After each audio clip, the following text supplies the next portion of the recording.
성금요일입니다. 오늘 은혜로운 찬양 감사드립니다. 우리가 참 기쁘고 즐거운 마음으로 십자가 지고 가기를 기도하고 소망합니다. 억지로 마지못해 주의 일을 하는 게 아니라 우리가 교회에 나와도 억지로 나오는 것이 아니라 기쁘고 즐거운 마음으로 우리가 또 주의 일을 헌신하고 봉사하더라도 누구에게 보이기 위함이 아니라 기쁘고 즐거운 마음으로 그렇게 하면 하나님이 보시고 하늘의 상이 있을 것입니다. 그리고 십자가의 은혜도 알게 되고 그리고 기쁨과 즐거움을 주실 것이고 또 부활의 소망으로 우리 영혼을 만족해 하실 거예요. 자, 다윗은 지난번에 내가 전심으로 하나님께 감사합니다 라고 기도합니다. 주의 인자하심과 성실하심을 감사를 드렸고 오늘은 3절인데요. 자, 초반절만 합독합니다. 내가 간구하는 날에 주께서 뭐 하시고 응답하시고. 자, 우리가 아는 바와 같이 다윗은 참 많은 복을 받았어요. 무지랭이로 태어나서 무식하고 별 볼일 없는 집안에 다윗의 집안이 사실 이새라고 하는 가문의 집안이 정말 개천에서 용난 사람이 바로 다윗입니다. 참 많은 복을 받았습니다. 좋은 집안도 아니고 그렇다고 많이 배운 것도 아니고 빽이 있는 것도 아닌데 그렇다고 외모가 축출나서 지나가면 사람들이 쳐다볼 만한 그런 외모도 아니고 지극히 평범 이하 정도 그 정도의 보통 사람인데 그런데 소위 개천에서 용났습니다. 다윗처럼 복을 많이 받은 사람 어디 있을까요? 참 많은 복을 받았습니다. 그런데 그런 다윗이 많은 복과 하나님 은혜를 받았는데 그 뒤에는 따라서 하십니다. 기도가 있었습니다. 다윗은 늘 기도의 사람이었어요. 의지할 게 없으신 어릴 때부터 배운 것 없고 아는 것 없고 힘도 빼고도 없으니까 또 부모가 있었는데 부모는 의지의 대상도 아니고 그러니까 이제 다윗이 늘 의지한 사람은 오직 하나님이었습니다. 그래서 그는 어릴 때 고난을 통해서 기도를 배웠던 사람이 바로 다윗이었죠. 그래서 다윗은 늘 기도했습니다. 그런데 지나고 보니까 하나님이 다윗의 간구를 다 응답하셨습니다. 그게 이 고백에 녹아져 있습니다. 내가 간구. 우리가 흔히 이제 성경에 간구라는 말이 많이 나요. 카라라는 카라, 히브리 말로 카라. 이 말은 부르짖다라는 말입니다. 그러니까 기도할 때 우리가 절박하면 속에서 나오는 부르짖음이 나오잖아요.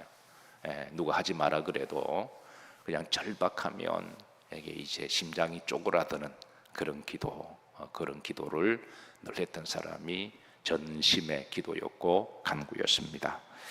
지나고 보니까 하나님이 다 응답하신 거예요. 지나고 보니까 저는 여러분들의 기도가 지나고 나면 다 응답되기를 주의 이름으로 축복합니다.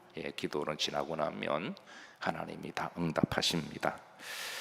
자, 그런데 다윗은 지나고 보니까 자신의 생각지도 않는 넘치는 응답을 주셨어요. 사실 다윗은 어릴 때 왕 되리라고 기도한 적은 한 번도 없어요. 언감생신이죠. 왕 되리라고는 그런 기도는 생각지도 못했고 그저 하나님 앞에 신실하게 늘 기도하는 삶을 살았는데 그러니까 나중에 보니까 왕이 되었습니다. 어릴 때부터 아버지가 맡겨주신 그 목동의 삶을 성실과 정직하게 열심으로 그렇게 잘 감당하면서 그리고 이제 그 양들을 보호하기 위해서 그래서 돌팔매질도 배우고 그렇게 해서 열심히 그렇게 살아갔는데 그런데 지나고 보니까 하나님이 다윗을 이제 왕 되게 하셨습니다. 사랑하는 성도 여러분, 우리도 지나고 보면 하나님이 내 생각보다 더 넘치는 복을 주신 줄로 믿습니다. 지나고 보면 목회를 하다 보면 그런 간증 자주 들어요. 자주 듣습니다. 목사님, 제가 무슨 복이 많아서 이렇게 많은 복을 받았습니다. 단 다윗의 기도는 항상 이런 건 있었어요. 다윗의 기도는 하나님이 내게 어떻게 응답하시든 간에 응답하시는 분은 하나님이시니까 그 응답의 주체는 하나님이십니다. 얼마를 많이 주시든 그건 하나님이 정하시는 거니까. 근데 30배를 주시든 60배를 주시든 100배로 주시든 그 응답은 하나님이 하시는 거니까. 그러나 다윗의 기도는 항상 이런 게 있었습니다. 하나님이 나에게 응답하실 때 나 개인의 자랑, 나만 잘 먹고 잘 살기 위한 자랑이나 영광이 아니라 하나님의 나라와 의를 구하는데 주가 서시겠다 하시면 기쁘고 즐거운 마음으로 내어드리는, 모든 게 다 주님 거니까 그런 마음으로 기도했고, 하나님이 그런 마음을 보시고 내 종 다윗에게 제가 하고 싶은 일을 내가 다 맡겨주리라. 그래서 하나님은 다윗을 믿으시고 다 맡겨주신 거예요. 왜냐하면 다윗에게 뭘 주더라도 아깝지 않다 하셨고, 뭘 주더라도 다윗은 주가 서시겠다 하면 기쁨으로 내어놓았거든요. 근데 일반 사람들은 어떻습니까? 막상 받고 나면 다 내 거라고 생각하고, 주가 서시겠다 그러면 계산하고 인색하게 생각하고 시험 들고 줄까 말까. 그렇게 일반적인 사람들의 생각이잖아요. 막상 내 주문이 들어오면 내 거야 그러는데 다윗은 그러지 않았다라는 거예요. 그래서 뭘 주시든 그건 하나님 응답이었고, 그 응답은 목적 있는 응답이었습니다. 사명 있는 응답입니다. 그래서 우리가 이런 기도를 목적 있는 기도라고 이야기합니다. 기도할 때부터 이런 목적을 가지고 기도하는 거예요. 하나님이 나를 축복하시면 내가 하나님의 영광을 위하여 그렇게 사용하겠습니다. 근데 건강도 마찬가지입니다. 건강도 이런 우리 건강 필요하잖아요. 여러분 하나님 우리에게 건강 주셨을 때에 건강 가지고 뭐 하시겠어요? 뭐 춤이나 추고, 뭐 어디 가서 주먹질이나 하고, 어디 가서 그냥 내 외모나 자랑하고, 이런 건강이라면 어디 가서 뭐 운동이나 열심히 하고, 운동 필요한데 운동이 우리 인생의 목적은 아니잖아요. 우리가 하나님의 의의 병기가 되기 위한 건강이 될 때, 뭐 나머지는 덤으로 우리가 운동도 할 수 있는 거죠. 그건 덤의 복이지 우리의 복의 본질은 하나님의 영광인 줄로 믿으시기를 주의 이름으로 축복합니다. 본질이 사라지면 덤도 사라집니다. 이거를 잘 아는 사람이 다윗이었어요.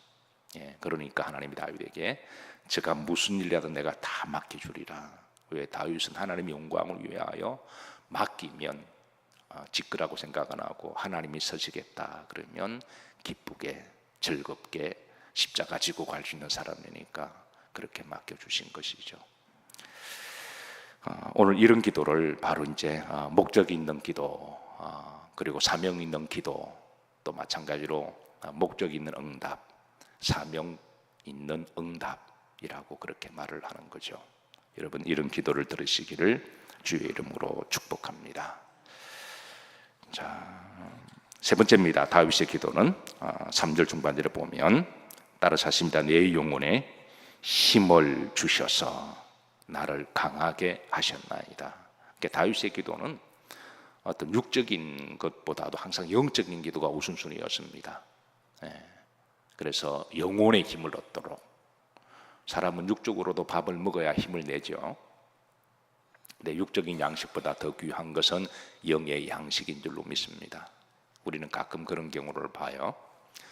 먹을 것은 많이 먹고 마실 것을 많이 먹었는데 육체적으로 힘이 펄펄 나는데 영적으로 이제 힘이 없어서, 그래서 인생에 사는 목적이나 의미와 기쁨이 사라진 사람들을 많이 봐요. 배는 부른데 인생이 허전한 거예요. 그거는 영적으로 가람을 당하기 때문에 그렇습니다. 그래서 우리 사람은 영적인 존재니까, 그래서 영적인 힘이 필요하고 영의 양식이 필요합니다. 그래서 이 영의 힘을 주시는 분은 오직 하나님이시죠. 그래서 다윗은 기도할 때마다 하나님이여 내 영혼의 힘을 주셔서, 영혼의 힘이 있어야 우리의 진정한 강함이 나옵니다. 영혼의 힘이 있어야 그 사람의 정신력도 강해지고, 그리고 의지도 강해지고, 그리고 삶의 힘도 생기는 거죠. 다윗은 자신에게 기도할 때마다 영혼의 힘을 주시는 하나님께 감사합니다. 사랑하는 성도 여러분, 오늘 새벽에 기도하실 때 육적으로도 우리가 필요한 거 많이 있겠지만 먼저 영적인 하나님의 힘을 구하시기를 주의 이름으로 축복합니다. 하나님이여, 나에게 성령을 충만하게 주셔서 그 성령의 힘으로 오늘도 힘있게 살아가게 하옵소서. 다윗도 한평생 광야 같은 인생을 살아가면서 때로는 이 영혼이 지치고 낙심하고 절망할 때가 있었는데요, 다윗은 솔직하게 143편에 내 영혼이 피곤함을 토로합니다. 7절 보시면, 자, 다 같이 초반절만 합독합니다. 여호와여, 속히 내게 응답하소서. 내 영혼이 많아이다, 피곤하나이다. 세상 우리의 영혼의 힘을 빼앗아가는 곳이고 소진하는 곳이잖아요. 그래서 우리가 주일날 아무리 은혜 받고 성령 충만해도 세상에 하루 이틀 살다 보면 영적으로 탈진될 때가 많이 있습니다. 영혼의 이미 영적인 배터리가 서서히 빠져나가는 거죠. 그럴 때마다 우리가 교회 와서 재충전하셔야 돼요. 오늘 하루도 우리가 핸드폰을 쓰더라도 충전하고 쓰잖아요. 우리가 사람도 마찬가지죠. 우리가 어제 하루 열심히 살았으면 오늘 새벽에 또 충전하시고 그 영적 힘으로 오늘도 잘 살아가시기를 주의 이름으로 축복합니다. 자, 그리고 시편 143편 11절에 보시면 이제 이렇게 기도합니다. 흐름지를 보시면 내 영혼을 어디에서 끌어내소서, 환난에서. 그 정도로 다윗은 영혼에 대해서 많은 기도를 했습니다. 영혼도 피곤하고 환난에 빠지기도 하시고 절망에 빠질 수도 있고요. 그리고 이럴 때에 다윗은 하나님께 와서 영혼의 힘을 채웠습니다. 자, 네 번째 다윗의 기도는 4절입니다. 자, 주의 말씀을 들을 수 있음에 대하여 하나님께 감사했습니다. 4절 다 같이 합독하시죠. 여호와여, 세상의 모든 왕들이 주께 감사할 것은 그들의 주의 입의 말씀을 들음이오며. 하나님의 말씀을 들을 수 있다고 하는 것은 복입니다. 여러분, 지금은 우리가 참 시대를 잘 타고 태어나서 그렇지 구약에는 하나님의 말씀을 잘 들을 수가 없었어요. 구약에는, 구약 시대는 또 하나님의 말씀을 여러분 이렇게 잘 개인적으로 소장할 수도 없었습니다. 유럽의 14, 15세기 이럴 때에 유럽의 왕실에는 국립 도서실이 있었죠. 그 국립 도서실을 해봐야 그 왕들이 주로 보는 도서실인데요, 지금 뭐 연대, 고대 이런 대학교의 도서실처럼 책이 뭐 수만 권 소장하는 그런 게 아니라 유럽의 왕들의 국립 도서실에 고작이 있어봐야 책 한 10권 정도가 거의 대부분이었습니다. 그런데 그 10권 가운데 반드시 있어야 될 책이 뭘까요? 성경이었습니다. 그 당시 성경은 지금처럼 인쇄하는 구텐베르크가 1455년 정도에 인쇄술을 개발해서 그 초판을 막 찍어냈거든요. 그 초판을 찍어 나갔을 때에 그 성경 한 권이 집 한 채 값 이상이었습니다. 인쇄본도 그랬어요. 인쇄본도 그랬습니다. 그 전에는 다 이게 서기관들이나 주의종들이, 예언자들이 필사한 거죠. 그러니까 성경 한 권 이렇게 필사하는데 앉아가지고 몇 년 걸렸습니다. 그거 한 권 왕들이 가지고 다니는 것도 왕들이 국립도서관에 뭐 대단하게 생각한 거예요. 그런데 다윗은 왕이 되고 이제 왕이니까 그래서 그 필사한 한 권 그거는 가지고 있었던 거죠. 그 볼 때마다 그런 완전 가보거든요. 그건 뭐 돈이 있다고 살 수 있는 게 아니니까. 그래서 그 하나님의 말씀을 가지고 있다고 하는 것, 그리고 서기관들이 그거를 읽어줄 수 있다고 하는 것. 아무나 또 말씀을 못, 구약에는 여러분 하나님의 말씀을 아무나 못 들었어요. 제사장들이나 주의 종들이 예배 때에 원전을 한번 쭉 읽어주고 그거로 다 끝납니다. 원전 한번 읽어주고. 저는 목회를 하다 보니까 어떻게 하다 보니까 이제 원전을 공부하게 되었고, 그리고 원전을 읽을 수 있고 히브리 원전을 읽을 수 있는 것만 해도 저는 큰 은혜라고 생각합니다. 오해하지 마시고, 제가 자랑하는 게 아니라 오늘 시대에 많은 목사님들이 원전을 잘 모르세요.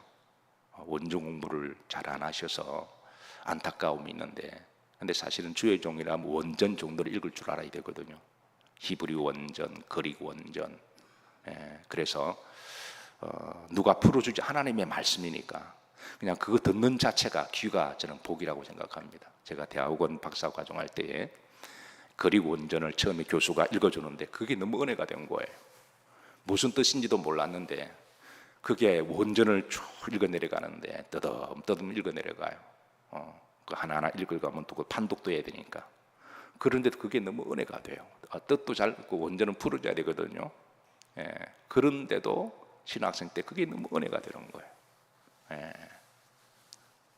구약에는 뭐 주의 종들이 말씀 읽고 풀어주고 이렇게 뭐 역사적 배경 이야기하고 그런 게 없었습니다.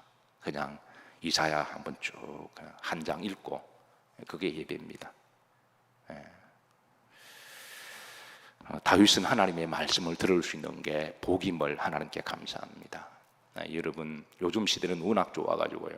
여러분이 마음만 먹으면 성경도 기독교 백화점 가면 모양별로, 색깔별로, 크기별로 다 고를 수가 있잖아요. 요건 좀 비싸네, 요건 좀 싸네, 싸고 좋네. 그리고 또 언제든 들을 수 있잖아요. 목사님들이 일주일 내내 말씀을 전하시고 얼마나 마음만 먹으면 여러분 오셔서 들을 수 있잖아요. 이건 복입니다. 그러니까 복으로 모르는 거는 그건 안 돼요. 복은 복인 줄 알아야 됩니다. 귀한 줄 알아야 되고요. 안식년 때 제가 저 독일의 마인츠에 있는 구텐베르크 인쇄소를 갔습니다. 저도 원전을 공부해서 원전에 대한 사모함이 있거든요. 그래서 이제 구텐베르크가 첫판에 인쇄하는 것들이 이제 중고판으로 계속 이제 파는데 제 마음속에 그걸 사고 싶은데 못 샀습니다. 왜냐하면 비쌌어, 돈이 없어서. 그래서 제가 고민하다가 제가 딱 2장을 샀습니다. 초판에 나온 창세기 1장 1장, 그리고 계시록 마지막 1장 22장. 그 한 장 사는데 100불 들었어요. 2장 사니까 200불이죠. 한 장이 1000불짜리도 있습니다. 근데 1000불은 제가 1000불이 나서 못 사고 그래서 2장도 200불이니까 그래서 제 무장실 가면 들어간 입구에 창세기 라틴어로, 그것도 라틴어입니다. 원전이 아니라 라틴어예요. 원전은 원래 그릭 랭귀지고 히브리 랭귀지거든요. 그 라틴 성경의 인쇄본, 필사본도 아니라 인쇄본입니다. 그걸 이제 100불 주고 하나 있고 처음과 마지막이라, 그래서 마지막 계시록 하나가 제 무장실 문을 열면 바로 왼쪽에 이렇게 라틴어로 있는데 어떤 분들은 어느 목사님 물어봐요. 이게 뭐예요? 그러면 라틴어 구텐베르크 인쇄본이라 그러면 그러냐고 그래요. 어쨌든 우리가 말씀을 귀히 여기고 말씀을 복되게 여기십시다. 그래서 목사님들이 열심히 연구해서 또 이렇게 강단에서 말씀 전해 주실 때에 잘 들으시기를 주의 이름으로 축복합니다. 자, 5번째입니다. 6절입니다. 여기에 이제 다윗의 감사입니다. 이게 중반절에 따라서 하십니다. 낮은 자를 굽어 살피시며 그랬습니다. 이 다윗은 교만하지 않았어요. 늘 자기 주지를 알았습니다. 왕이 되었다고 해서 그만 들거나 올챙이 시절 잊어버리지 아니하고 자신은 늘 낮은 자임을. 개천에서 용 나는 것은 좋은데 용이 되면 지가 전부터 용인 줄 알아요. 이게 문제인 거죠. 그래서 교만해지고 안하무인하고 거만하고 이러다가 이제 나중에 망하게 되는 거거든요. 장사도 그렇잖아요. 처음에는 개업할 때 대부분 다 겸손하세요. 막 허리 숙이고 오시면 오시냐 그러고 서비스 하나 더 해주고 음식도 정말 이렇게 정성껏 만들고. 근데 장사가 잘 되면 보통 어떻게 하나요? 언제부턴가 맛이 달라집니다. 서비스도 달라져요. 근데 그걸 누가 잘 알아요? 손님들이 기가 막히게 합니다. 그리고 알고 나면 그 다음부터 안 가요. 그러면서 이제 팔이 날리는 거죠. 다윗은 자기가 왕인데도 낮은 자를 굽어 살피시고 늘 잊지 않고 하나님 감사합니다. 그 다음 보십시다. 자, 이게 낮은 자와 대비돼서 누구를 아심이니이다? 교만한 자를 아신다. 그러니까 하나님은 낮은 자도 아시고 교만한 자도 아시고, 여기에 이제 낮은 자는 자신이죠. 자기 보고 자기 스스로 겸손하다 말할 수 없잖아요. 늘 마음속에 낮은 자를 아시는 하나님. 그리고 교만한 자는 누구를 비유할까요? 사울 왕입니다. 그런데 사울 왕이라고 해서 처음부터 교만하지 않았어요. 어린 시절 그도 별 볼 일 없는 집안에서, 그래서 하나님이 사무엘을 통하여 사울 왕에게 기름 부을 때, 그때 사울도 나는 왕이 될 감이 아닙니다, 그렇게 거절하잖아요. 나는 아무것도 아닙니다. 그런데 하나님이 세우셨다. 그래서 이제 왕이 되었잖아요. 근데 처음부터 교만한 게 아니라 처음에는 겸손했습니다, 사울도. 근데 나중에 이제 왕노릇 계속 하다 보니까, 한 40년 왕노릇 하다 보니까 교만해진 거죠. 그래서 이제 나중에 하나님이 이제 사울을 버리고 다윗을 택하신 거죠. 사랑하는 성도 여러분, 하나님 주신 축복을 마음껏 누리시고 늘 낮고 겸손하고 하나님께 감사하시기를 주의 이름으로 축복합니다. 자, 환난 중에 도와주심에 대한 감사합니다. 7절입니다. 합독합니다. 내가 환난 중에 다닐지라도 주께서 나를 살아나게 하시고, 그랬습니다. 우리가 시편 23편에 다윗의 참 절묘한 기도를 알죠. 내가 사망이 음침한 골짜기를 다닐지라도, 그 사망은 와디라고 그러거든요. 와디, 그 골짜기를 와디라고 그럽니다. 와디는요, 큰 골짜기인데 그 골짜기는 이제 짐승들이 돌아다녀요. 왜냐하면 그 골짜기에, 그 광야에 양들이 길을 잃고 글로 와디 골짜기 계곡으로 들어오거든요. 그래서 짐승들이, 늑대들이 가끔 마시러 나옵니다. 나오다 보면 가끔 한 마리가 거기에 있습니다. 그러니까 이거 웬 떡이냐고 잡아먹죠. 목동이었던 다윗은 누구보다도 이걸 잘 알기 때문에, 그래서 자기도 이걸 비유를 통해서 내가 사망의 음침한 골짜기를 다닐지라도, 거기는 사망밖에 없습니다, 죽음의 그림자가. 그런데 하나님은 기가 막히게 그 구덩이에서 건져내시고 살리시는 하나님. 이게 바로 다윗의 고백이죠. 우리도 인생을 살아가다 보면 죽었다 그럴 때가 있습니다. 죽었다, 이제는 길도 없고 답도 없고 사방팔방 다 막혀서, 그럴 때 하나님은 항상 하늘 문은 열어놓으십니다. 나를 사망의 골짜기에서 나를 살아나게 하시고, 힘들고 어려우실 때마다 여러분 교회 오셔서 기도하시면 하나님이 소망을 주시고 또 여호와를 바라보시면 살게 하시는 하나님이세요. 마지막 8번째입니다. 보상해 주심에 대한 감사합니다. 합독합니다. 여호와께서 나를 위하여 보상해 주시리이다, 그랬습니다. 하나님은 다윗에게 넉넉하게 보상해 주셨어요. 하나님의 손은 우리 손보다 크세요. 우리나라 사람들이 좋아하는 대접의 문화 속에 손이 크다 이 말을 하죠. 그 넉넉하다는 말이죠. 음식을 많이 그거보다도 이 사람은 넉넉하다, 손이 크시네요, 이 말은 칭찬이죠, 그죠? 손이 크십니다. 낭비가 아니라 그런 넉넉한 마음을 그렇게 표현하는 거죠. 근데 하나님은 우리 큰 손보다 더 크세요. 하나님 손은 넉넉하십니다. 하나님 다윗에게 많은 보상을 해주셨고 또 여러분들에게도 많은 보상하신 줄로 믿습니다. 하나님 보상 많이 받으셨죠? 하나님께 감사하십시다. 그리고 여기 보시면 미래형 동사입니다. 보상해 주시리이다. 다윗이 정말 바라는 보상은 천국의 보상이에요. 하늘나라에서 하나님께 잘했다 칭찬받는 보상, 그 한마디면 족한 거죠.